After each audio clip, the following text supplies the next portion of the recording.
What if reality isn't what you think it is?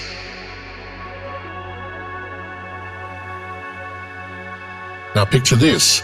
You're holding an onion, but not just any onion. This one's the key to understanding the universe itself. Each layer you peel back isn't just more onion, it's a new reality waiting to be discovered. Intrigued? Well, get ready, because today we're about to embark on a mind-bending journey through the reality onion spectrum. The layers of this onion start from what we see around us every day, the observable universe, and peel all the way down to the wild, uncharted territories of quantum mechanics, the mystical realms, and the ultimate questions of existence. Trust me, by the end of this video, you won't look at reality or onions the same way again. Along this journey, we're going to tap into the minds of legendary thinkers like Galileo, Newton, Einstein, and Heisenberg, people who cracked open the doors of reality and then realized, wait a minute, this rabbit hole goes way deeper. But this isn't just a history lesson. We're also going to dive into the latest theories that challenge everything we thought we knew, stuff that could actually change the way you see the world and even your own mind. Oh, and we'll be seasoning this existential stew with a dash of wit. After all, what's a deep dive into the cosmos without surfacing for a few chuckles? So grab your reality onion peeler, because we're starting with the most relatable layer. Layer 1, the observable universe, where classical physics reigns. Alright, let's kick things off with the layer we're all most familiar with. This is the playground of classical physics, where everything's neat, orderly, and, let's be honest, a little predictable. Think of it like the vanilla layer of reality, where we're dealing with Newtonian mechanics, gravity, electromagnetism, and thermodynamics. You know, the stuff that explains why your toast falls butter side down every single morning. But here's the twist. This ordinary layer isn't as straightforward as it seems.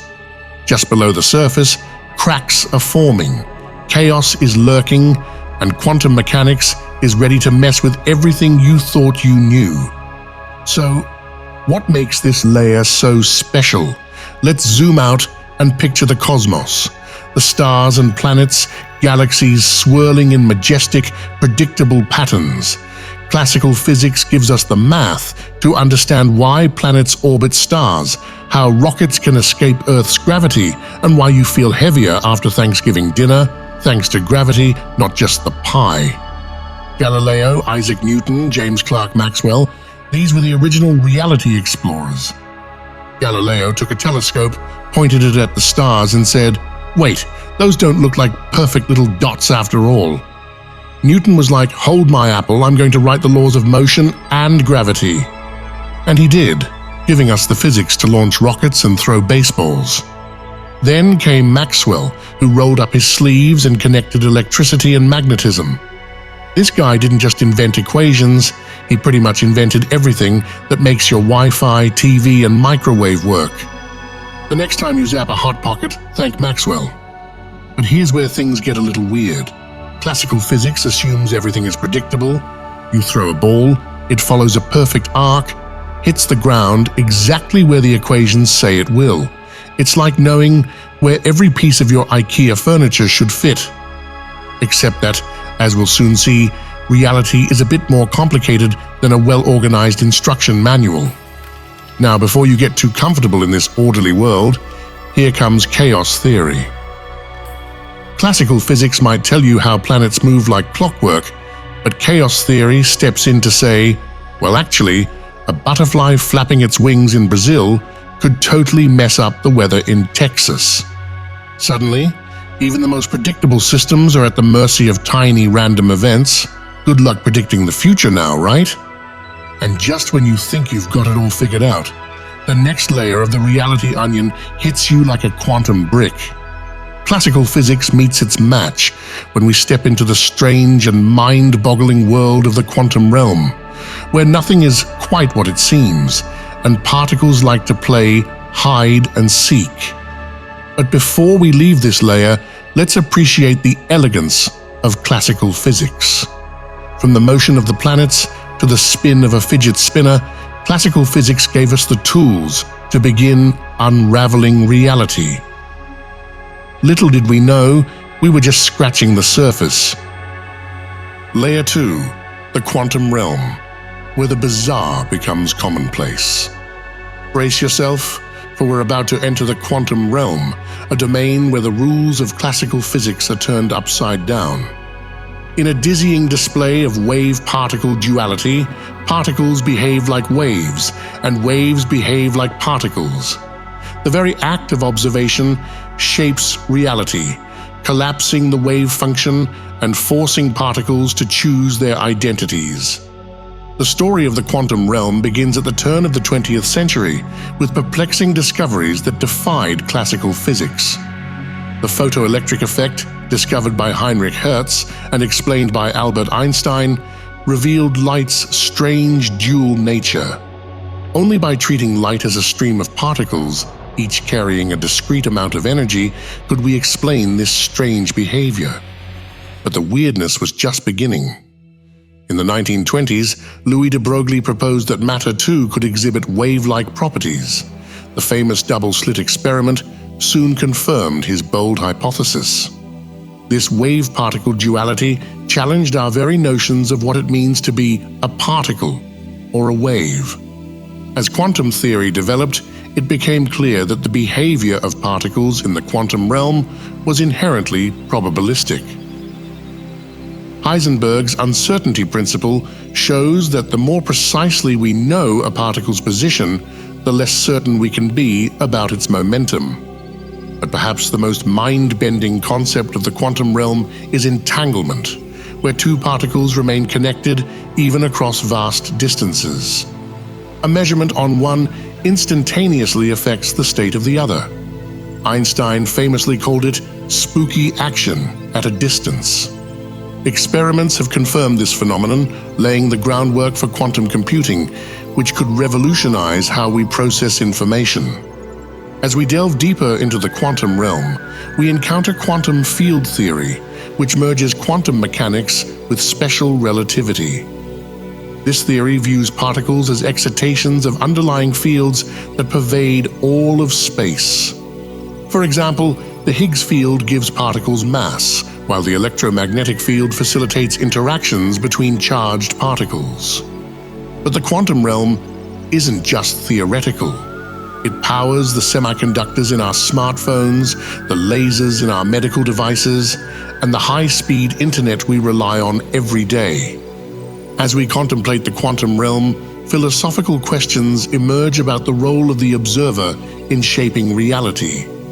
With interpretations like the Copenhagen interpretation and the many worlds theory, we're left pondering, what is reality if our observation can change it?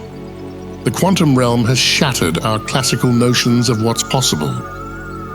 As we continue peeling back the layers of the reality onion spectrum, we must carry with us one undeniable lesson. Reality is far stranger and more wonderful than we could have ever imagined. Layer 3, the fabric of spacetime, where gravity bends reality. Get ready, as we are about to ride the cosmic roller coaster of spacetime. Thanks to Albert Einstein, we come upon the mind-bending ideas of special and general relativity in this layer. Einstein's journey began with a simple thought experiment. Imagine chasing a beam of light. The light beam, he realized, would appear frozen in time, defying the laws of classical physics. To resolve this, Einstein proposed the radical idea that the speed of light is constant for all observers, regardless of their motion. This led to special relativity, which reveals that time and space are relative, depending on how fast you're moving. As you approach the speed of light, time slows down and distances shrink. But Einstein didn't stop there. He developed general relativity, describing gravity not as a force, but as the curvature of space-time itself. One of general relativity's most stunning predictions, black holes. These cosmic monsters warp space-time so severely that not even light can escape. At their center lies a singularity, a point of infinite density where the laws of physics break down. General relativity also predicts gravitational waves, ripples in spacetime caused by massive objects in motion. Detected by LIGO in 2015, these waves let us observe black holes and neutron stars colliding. But perhaps the most mind-bending implication of relativity is the block universe. In this view, the past, present, and future all exist simultaneously. Time, as we experience it, is just an illusion. But what if there's more to space-time than Einstein's theories suggest? Some scientists propose that space isn't empty at all, but filled with a dynamic, substantive medium called the ether. Experiments by scientists like Dayton Miller have detected subtle motions that could be evidence of this ether. If true, it might explain gravitational effects not as curvature of abstract space-time, but as interactions between mass and this cosmic fluid.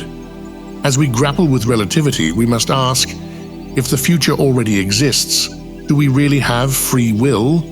Or are we just actors in a grand cosmic play, our fates predetermined? The ether hypothesis challenges us to reconsider our most fundamental assumptions about space and time. Could it provide a bridge between quantum mechanics and general relativity? The fabric of space-time, or perhaps the fluid of ether, isn't just an abstract concept. It shapes our very existence. As we continue peeling back the layers of the reality onion spectrum, we must remember, what we perceive as space and time may be only a sliver of the grand cosmic tapestry, with possibilities beyond our current understanding. Layer 4, the building blocks of matter, where particles dance and forces reign. Get ready to wear your particle physics hat, because we're diving into the subatomic world of quarks, leptons, and bosons. This is the realm of the Standard Model, a theoretical framework that describes the fundamental building blocks of matter and the forces governing their interactions. The story of the Standard Model begins with J.J. Thomson discovering the electron and Ernest Rutherford discovering the atomic nucleus.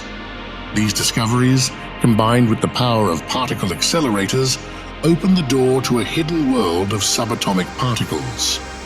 As the 20th century progressed, physicists discovered a bewildering array of particles: protons, neutrons, pions, and muons.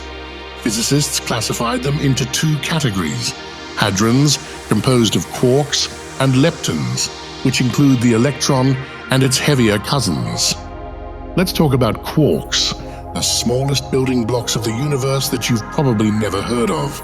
They've got names that sound like they belong in a video game: up, down, charm, strange, top, and bottom.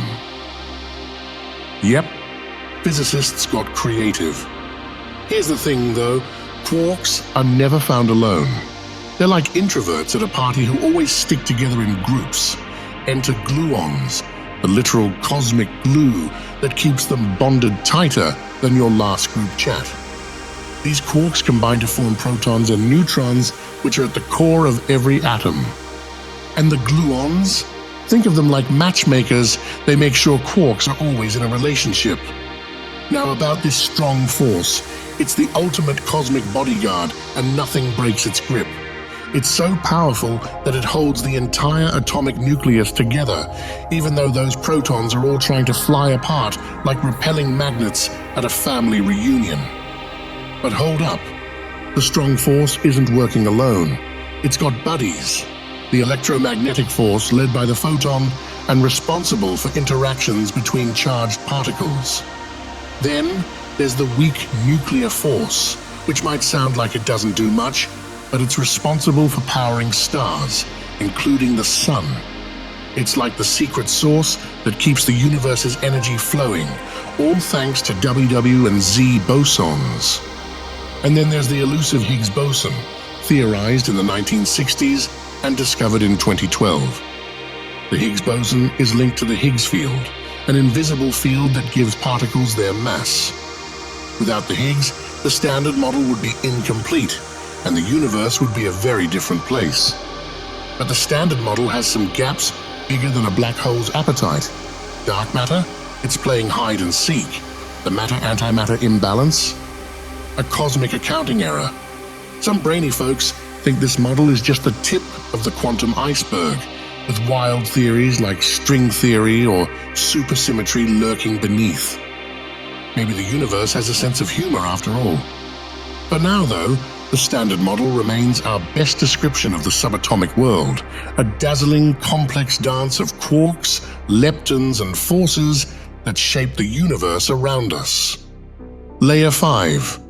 The Cosmic Perspective, where the universe unfolds its secrets. Now we're taking a big step back, zooming out to the entire universe. Imagine standing on a cosmic balcony, looking out at everything, the stars, galaxies, and cosmic dust, all stretching across billions of light years. It's the ultimate room with a view, but instead of mountains, you've got pulsars, neutron stars, and spiraling galaxies. This cosmic journey began in the early 20th century, when Edwin Hubble took a peek through his massive telescope and discovered that galaxies are not just sitting around, they're actually running away from us, like all of them. Every single one is bolting in every direction. This discovery gave birth to the Big Bang Theory, which says that the universe started as a tiny point and then, bazinga, expanded in every direction. Fast forward a few billion years, and we've got the cosmic microwave background, CMB, basically the universe's oldest baby photo, taken when it was just 380,000 years old. It's a faint glow that still fills the entire sky today, like a cosmic wallpaper burnt on your flat-screen TV. Scientists absolutely love this image because it holds clues about how the universe began, like figuring out someone's future job prospects by analyzing their baby pictures. But things get a little strange when we start talking about dark matter and dark energy, the universe's best-kept secrets. First off, dark matter makes up about 27% of the universe, but we can't actually see it. Think of it like the universe's invisible scaffolding, holding galaxies together so they don't just scatter like marbles on a floor. Then there's dark energy, which accounts for a whopping 68% of the universe and is literally pushing the universe to expand faster and faster. Imagine blowing up a balloon, and halfway through, it starts inflating itself. That's dark energy, always pushing things further apart. But here's the most mind-blowing part, the multiverse. Picture this. Our universe might be just one bubble in a vast cosmic foam, and every bubble is its own universe with different rules of physics.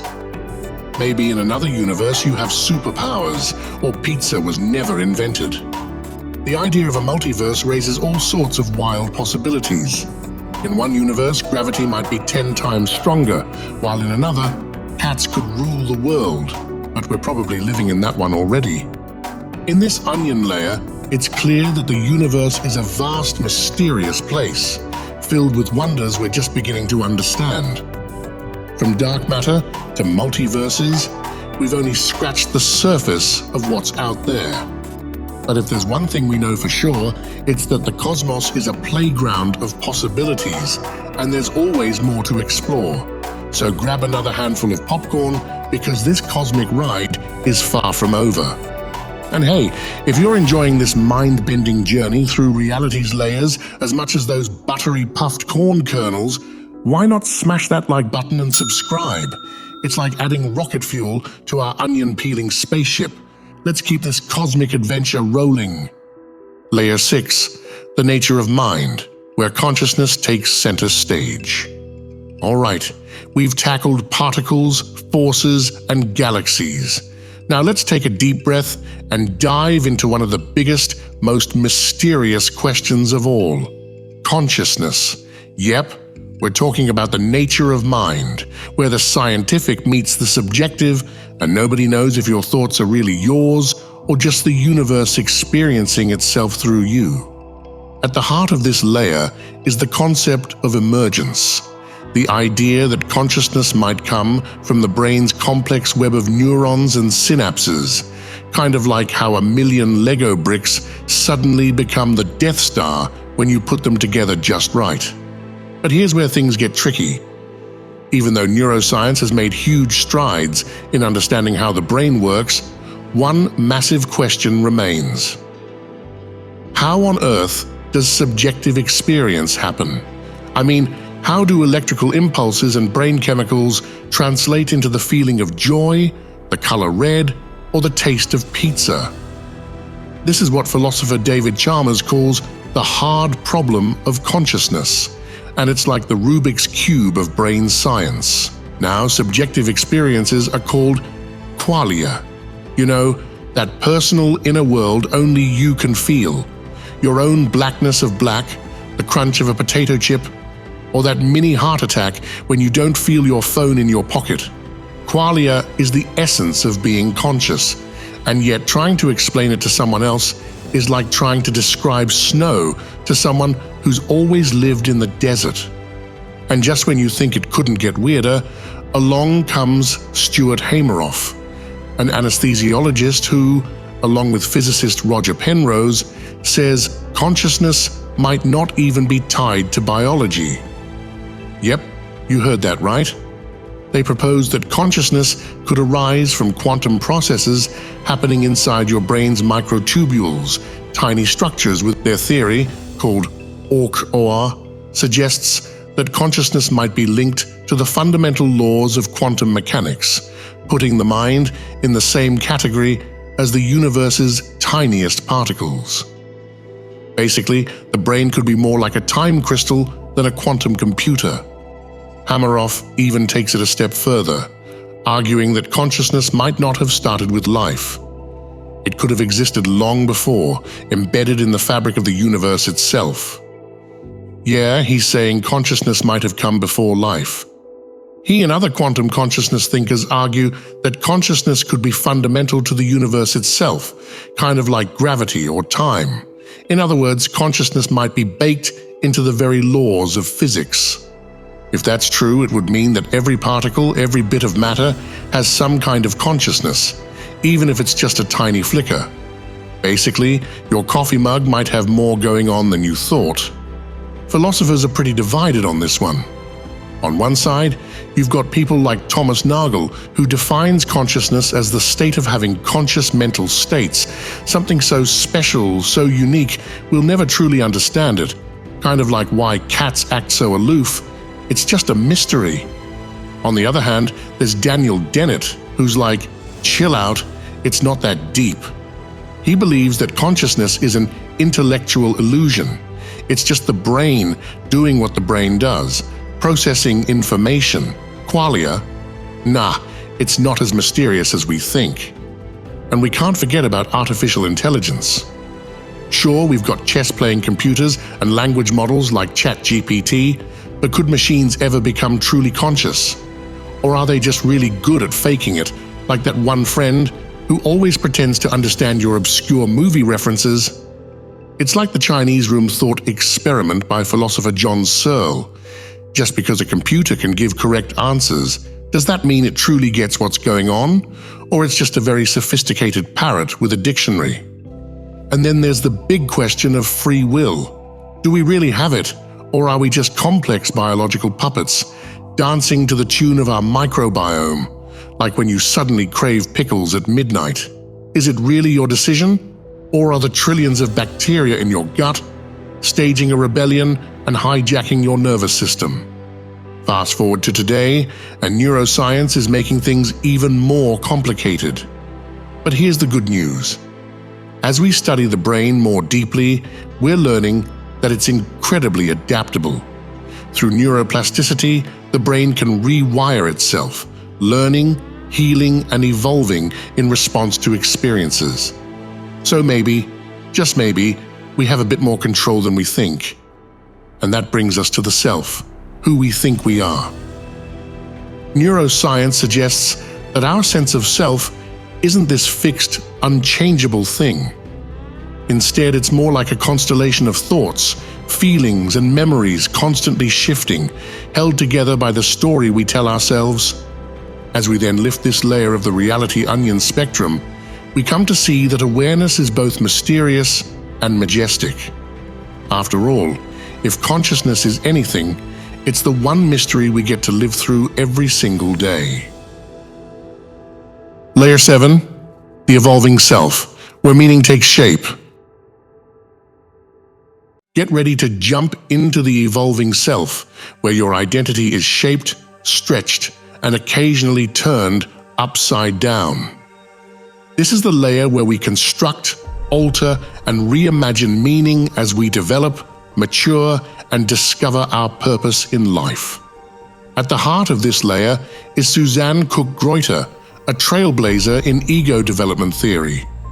Building on the work of Jane Loevinger, she mapped out the stages of ego development, basically how our understanding of ourselves and the world evolves from basic survival mode to a complex web of thoughts, roles, and meaning-making.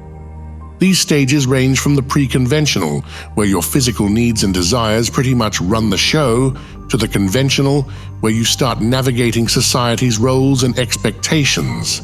And then there's the post-conventional, where things get really interesting. You begin to question all those roles and expectations, like Neo in The Matrix asking, "Wait, is this real life?" But here's the catch. Ego development isn't some straight line from A to B. It's more like a journey with detours, roadblocks, and the occasional U-turn. You're constantly moving between integration, putting your thoughts and emotions together in a way that makes sense, and differentiation, realizing your old ways of thinking just don't cut it anymore. This can be painful. You're not who you were, but you're not sure who you're becoming. You no longer fit in your beloved hoodie, but you don't want to let it go. Here's the thing. Growth isn't always smooth sailing. Fearing uncertainty is so human. The unknown? That's scarier than realizing you're out of coffee on a Monday morning. The amazing thing is that accepting change broadens our vision. Cook-Greuter defines ego progress as being a better observer of oneself, others, and the world, including becoming more empathic, compassionate, and, dare I say it, wise. The point is, our reality isn't as fixed as we think. It's constantly shaped and reshaped by our perceptions and interpretations. What's true at one stage of our development might seem narrow or incomplete later on. In a world that's getting more complex every day, we need people who can handle the messiness, people who can juggle multiple perspectives without dropping because they get offended too easily. We need leaders, citizens, and friends who can embrace complexity, navigate ambiguity, and, most importantly, stay kind while doing it. In fact, as Cook-Greuter points out, our individual growth is deeply linked to collective growth. When one of us expands our understanding of the world, it creates a ripple effect, nudging others to grow too, kind of like when one person starts eating healthier and suddenly the whole group is considering green smoothies. So, as we peel off this layer of the reality onion, we realize that the journey of ego development isn't just about you. It's about how we all collectively grow, evolve, and create meaning together. And sure, it's not always easy, but hey, the best things in life never are. Layer 8, the information layer, where reality gets computed. The gentle hum of your computer's fan catches your attention as you sit in front of the screen. It's a sound so ubiquitous in modern life, you barely notice it most days. But today, something feels different. As you focus on the rhythmic whirring, you begin to wonder, what is information really? And how does our understanding of it shape our perception of reality? This simple question propels us into the fascinating world of information theory and its profound implications for our understanding of the universe. Our guide on this journey is Claude Shannon, the brilliant mind who laid the foundation for the digital age we now inhabit. Imagine the universe as an impossibly vast computer with galaxies as processors and stars as data points. This isn't just a fanciful metaphor, it's a concept that has gained traction among some of the world's leading physicists and philosophers. But how did we get from Shannon's groundbreaking work on communication to the idea that reality might be computational? To understand this, we need to zoom in on the fundamental building blocks of information. Bits. Just as atoms compose the physical world, bits are the elemental units of the information world. Shannon's genius was in recognizing that information could be quantified and manipulated regardless of its content. This insight paved the way for the digital revolution, transforming everything from how we communicate to how we entertain ourselves. But the story doesn't end with cat videos and social media algorithms. As our understanding of information has evolved, so too has our conception of reality itself. Enter the simulation hypothesis, a mind-bending idea proposed by philosopher Nick Bostrom in 2003. Picture our entire universe as an incredibly advanced version of The Sims, running on some cosmic supercomputer. It sounds like science fiction, but the mathematics behind it are surprisingly robust. If this seems far-fetched, consider how our own technology has progressed. We've gone from Pong to virtual reality in just a few decades. Is it so hard to imagine that a far more advanced civilization could create a simulation indistinguishable from base reality? If they could, wouldn't they make numerous simulations? Suddenly, the odds of existing in one real world seem slim. But wait, it gets more bizarre. Let us now examine quantum computing, the cutting edge of computing. Unlike classical computers that operate in binary, zeros and ones, quantum computers harness the bizarre properties of quantum mechanics. Imagine a coin that's not just heads or tails, but somehow both at once. That's a qubit, the fundamental unit of quantum computing. This isn't just a technological curiosity. Some physicists, like Seth Lloyd, have proposed that the universe itself might be a quantum computer. In this view, every interaction between particles is a kind of computation, constantly processing and updating the state of reality. Now let's zoom out even further to consider the holographic principle. Picture the entire three-dimensional universe as a projection from a two-dimensional surface, much like a hologram. This isn't just a wild speculation, it's rooted in our understanding of black hole physics. The information about everything that falls into a black hole appears to be encoded on its event horizon, the boundary beyond which nothing can escape. But what does all this mean for our understanding of consciousness and free will? If reality is fundamentally computational, are our thoughts and decisions just the output of some cosmic algorithm? With deepfakes, virtual reality, and simulations that are so good, they're indistinguishable from the real world. How do we even know what's real anymore? Returning to the humming computer in front of you, consider how much of your daily life is already mediated by algorithms and digital interfaces. From the news you consume to the music you listen to, so much of our experience is shaped by unseen lines of code.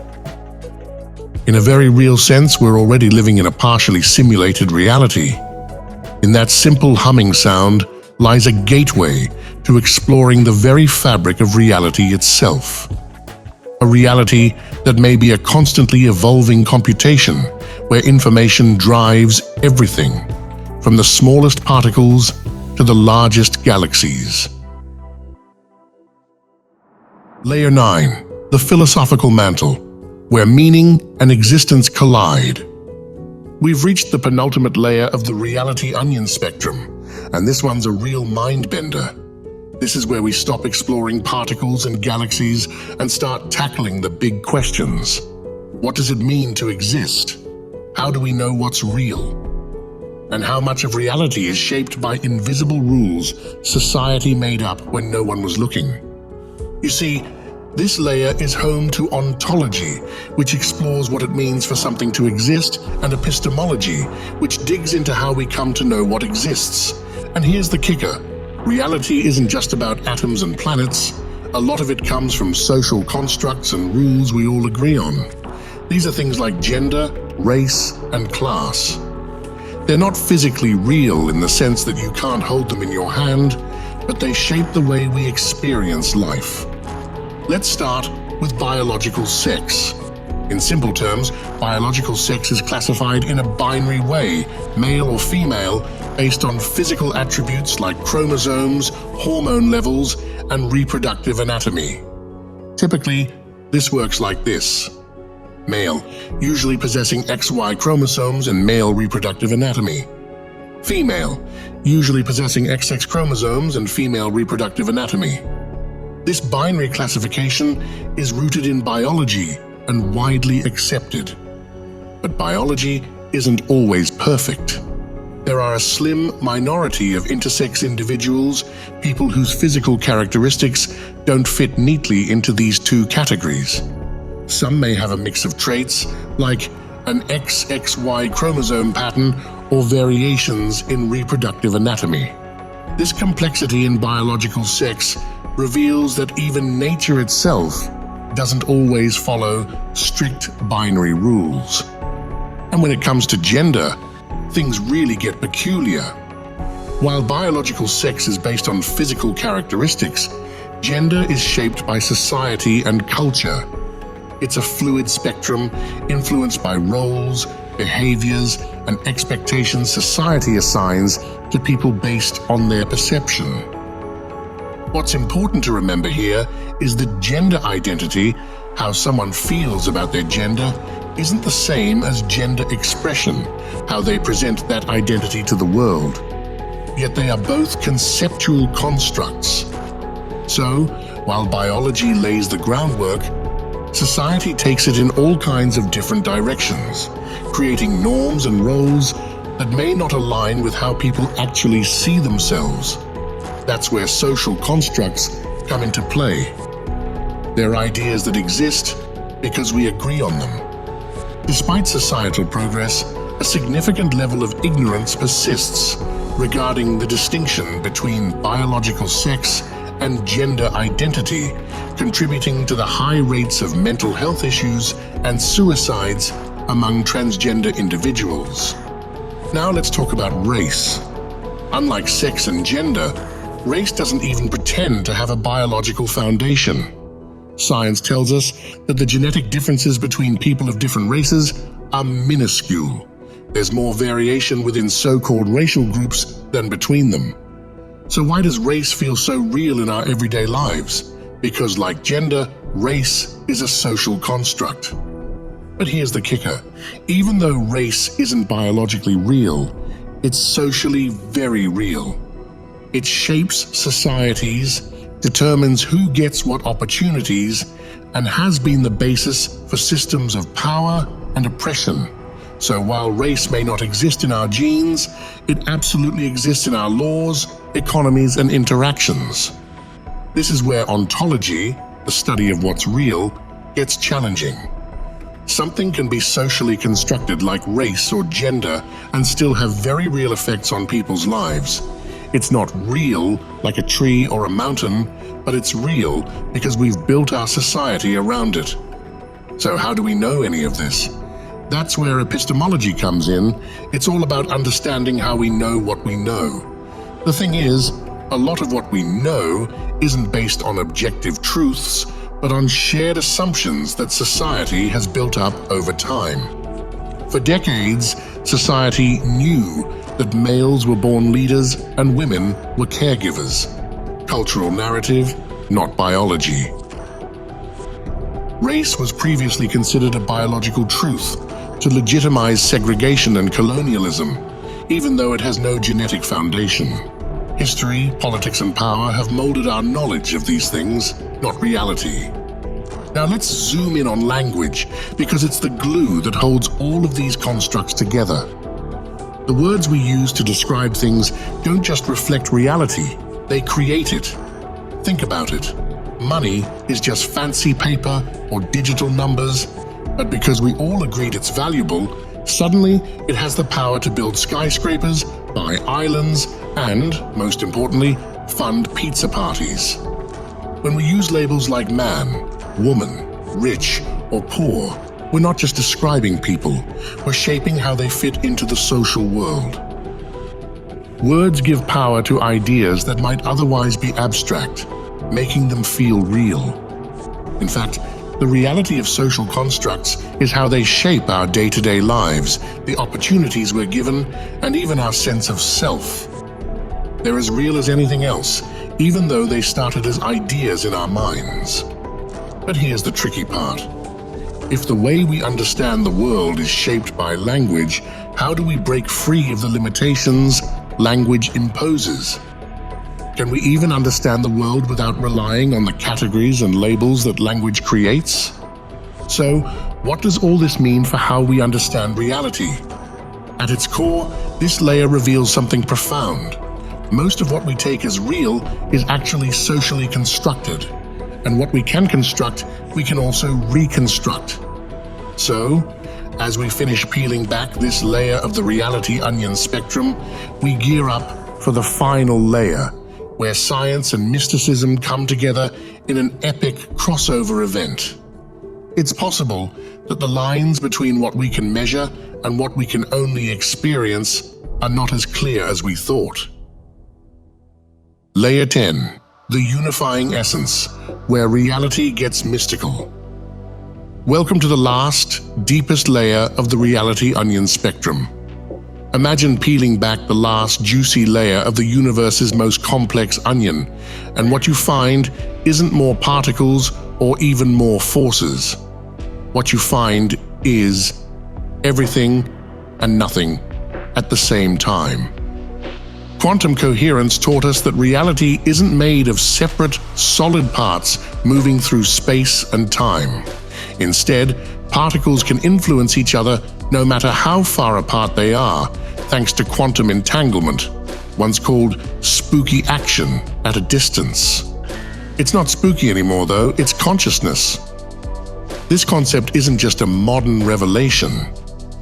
Ancient teachings from Taoism and Hinduism have always suggested that everything is connected, like beads on the same cosmic string. Mystics have long seen the universe as a single, unified whole, and now quantum physics is backing them up. Turns out, separation is an illusion. Whether through quantum mechanics or spiritual insight, the message is the same. The universe is a cohesive field of connection.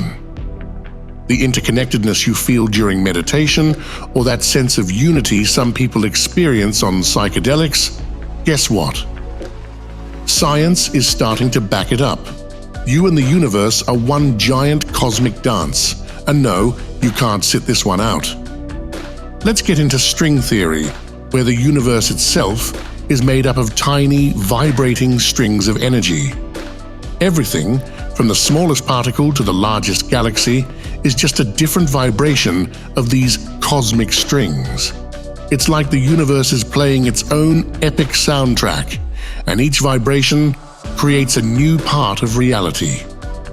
This ties into ancient beliefs like Om in Hinduism, the primal sound that set the universe into motion. It's all vibrations, baby. Whether it's string theory or mystical traditions, the universe is informed energy, constantly vibrating and creating new realities.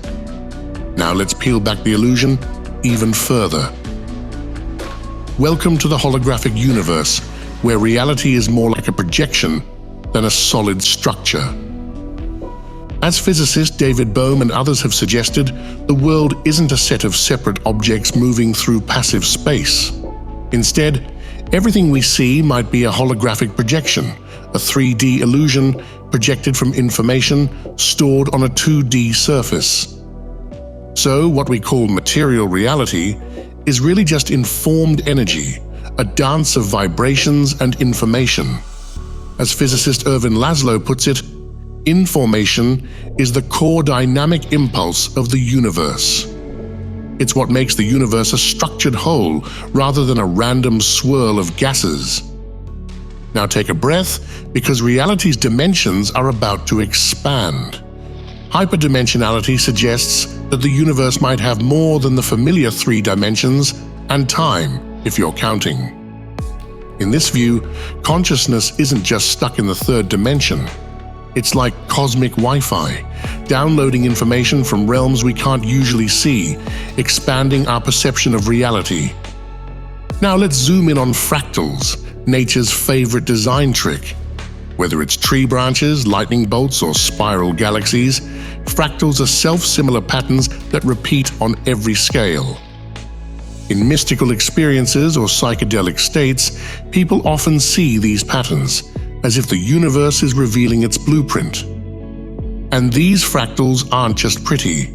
They symbolize the recursive nature of reality, where each part reflects the whole. It's the universe's cosmic version of copy-paste. But what if these higher dimensions aren't just for physics? Some believe that spiritual figures, like Jesus or Buddha, are hyperdimensional beings, moving between realms beyond our understanding. This idea ties directly into ancient teachings, where enlightened beings transcend time and space. Hyperdimensionality bridges science and spirituality, showing how we might tap into dimensions beyond our own in moments of deep insight or profound love. And now, we arrive at the final revelation of the reality onion. And what do we find at its core? Love. Not just the romantic kind, but the deep, cosmic love that binds the entire universe together. Every entangled particle, every vibration, every connection, it all comes down to love. Love is the unifying force behind everything. Physicists might describe it as quantum coherence or universal consciousness, but at its heart, it's what mystics have been saying for eons. Love is the principle of existence and its only end. Even in near-death experiences, people return with the same message: one infinitely loving light. As we complete our journey through the reality onion, we find ourselves back in the kitchen, holding a humble onion. But now, as you gaze at it, you see not just a vegetable, but a microcosm of the universe. Its layers remind you of the nested structures of reality we've explored. Its atoms, mostly empty space, echo the vast voids of the cosmos. The quantum dance of its electrons mirrors the fundamental uncertainty at the heart of existence. And as a tear forms in your eye, whether from the onion's pungency or the profundity of these realizations, who can say? You realize that you are not separate from this onion or from anything else. You are a unique expression of the universe, a way for the cosmos to perceive and understand itself. So what have we learned from this journey? That reality is far more than what we can see or touch. It's a vast, interconnected web of consciousness, vibration, and, most importantly, love. We are all born for love. It is the principle of existence and its only end. Benjamin Disraeli. What's your biggest question about the nature of reality after watching this video? Comment it below and let's explore together.